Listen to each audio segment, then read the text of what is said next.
What's up, guys? If you recall, a few weeks ago I said this: the 1080 Ti is your new gaming GPU king. Well, an engineer at NVIDIA must have been watching, because out of the blue this week, this happened. That's better. The 1080 Ti is your new gaming GPU king. Hey, Steve, you seen this video? Can we do something about that? Yeah, just, I don't know, make it faster or something. And put a little P on the end. It should be fine. While it's now unfortunately true that the 1080 Ti had a short reign as undisputed king of the GPU world, let's apply the same thought experiment to that card that we did in our 1080 Ti review video and put two of them in the same system. How does the 1080 Ti scale in SLI? Let's find out.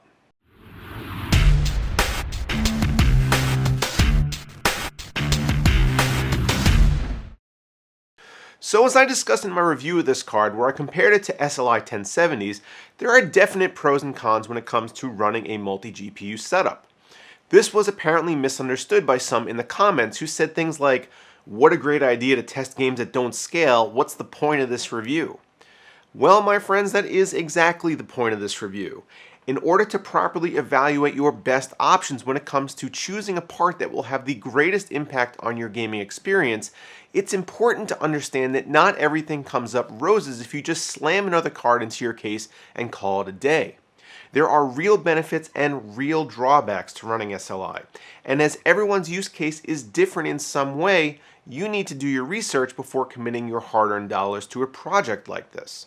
Now, with that out of the way, it's hard to overstate the raw computational power that comes from having two of these monsters in the same system. If you're leaning on your GPUs to handle number crunching for things like CUDA accelerated editing, deep learning, or even Bitcoin mining, if that's still a thing, there are almost no drawbacks to this kind of a setup except for additional power draw. But if you just want to have the biggest FPS EPEAN, you're going to need to determine if the games you're running scale positively with SLI, don't scale at all, or even scale negatively.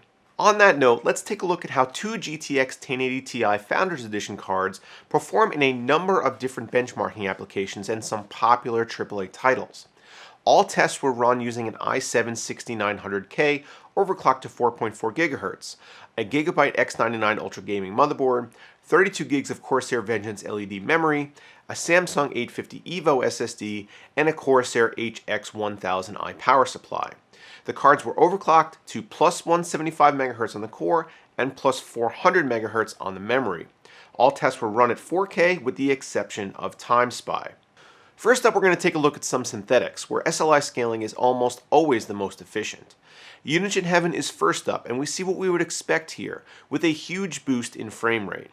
Two 1080 Ti's are giving us over 100 frames per second at 4K. We see a similar story in Firestrike Ultra and TimeSpy, with near perfect scaling in both. I have personally never achieved scores this high before, and after I was done with the testing for this video, I did my darndest to climb into the Firestrike and TimeSpy top 10 by really tweaking some settings and pushing the overclocks on both the 6900K and the GPUs.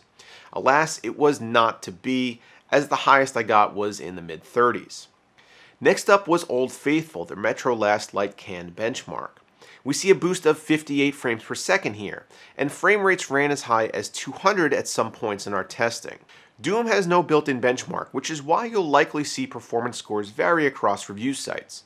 Reviewers have to come up with their own testing methodology, which is fine as long as it's repeatable and you can compare the results accurately. You can see here that we actually see our first instance of negative scaling when running Doom using the Vulkan API. Running Doom in OpenGL will actually load both cards, but overall performance is comparable to running one card in Vulkan, indicating that SLI is poorly optimized. With the Division, we return to the side of positive scaling, and although we aren't seeing perfect results here, the benefits are real and obvious at 4K. Gears of War sees basically no effect on frame rates with two cards versus one. Although this is a disappointing result overall, it's much better to see a game where SLI simply does not work than one where it has negative impact on performance. Rise of the Tomb Raider originally did not support multi-GPU setups, but I give the developers credit for working in SLI support to a game update last year. We see moderate scaling results here in DX11, although if you're running DX12 you won't see nearly as much benefit. Ashes of the Singularity is a finicky test. Sometimes it's a huge system stressor, and sometimes I can't even get it to load.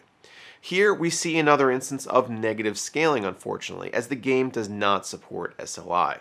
We've saved the worst for last though with Titanfall 2, as we see a huge negative impact on gaming performance here.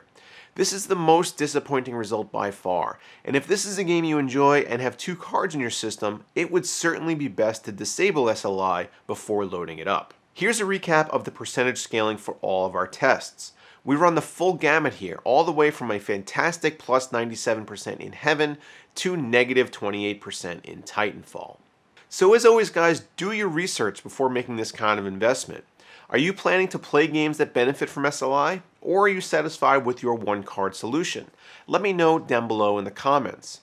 Also don't forget to like this video if you liked it, and get subscribed to the channel if you're not already.